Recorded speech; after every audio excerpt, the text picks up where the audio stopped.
News 13 at 6 o'clock. Breaking news, breaking weather, breaking stories. Also in Bedford, it is the end of an era, and one many in the city say could not end soon enough. The controversial trash-to-energy plant known as MERC is officially closing, opening the door to redevelopment and closing a plant that many believe never should have been put in the middle of the city in the first place. News 13's Brad Rogers is following this story live, and not a lot of people sad to see that go, Brad. Yeah, Greg, most are really glad to see it go. The main energy recovery center of MERC was originally put at this location because it was supposed to sell steam to a nearby tannery and maybe some other factories. It never did. The tannery closed, and tonight at midnight, so will MERC. When Biddeford city leaders gave GE the okay to build MERC 30 years ago, well, Mark Robinson calls that one of the worst city planning decisions ever made in Maine. He's been leading a group trying to close down MERC for good. Tonight, it finally happens. It's unbelievable, really. It's been a 13-year saga since I've been involved. Many people were involved for a lot longer than that. News 13 has been covering this for more than 2 decades. But in the end, it was really a simple idea. It was about one simple idea, which was building that plant in that particular place was a mistake. Flaws in the original design led to toxic ash spewing from this smokestack.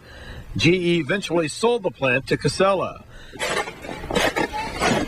But for most families who live nearby, what they really hated was the smell of rotting, burning waste these past 25 years. It smells so bad, and it has for years. It's too bad.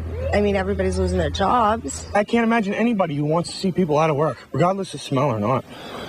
You know, jobs are jobs. Their decision to sell meant that those jobs were in jeopardy no matter what the city did. And the one thing that I did not want was Casella to be able to sell to another incineration company.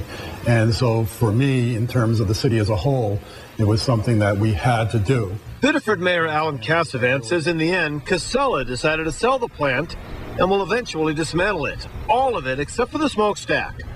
Somewhat bittersweet, though, with the loss of 77 jobs at MERC. That's the downside. I mean, that's the major downside. Community leaders believe the plant's closing will end up creating more jobs in Biddeford and Saco now that MERC and the smells are gone. My heart goes out to the families that have lost jobs there. But overall, for the two communities, Biddeford and Saco, the economic development will just be unbelievable.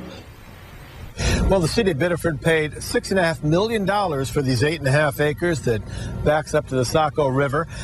Now, 3 businesses have just opened nearby recently, and I'm told that several developers are also very interested now in further developing the old pepper mill site right here in Biddeford. Reporting live in Biddeford, Brad Rogers, News 13. And Greg, there's talk of new high-end apartments going up nearby now, and also several business sites as well. All right, well, a lot of hope with that closing then, Brad. Thanks so much. Definitely.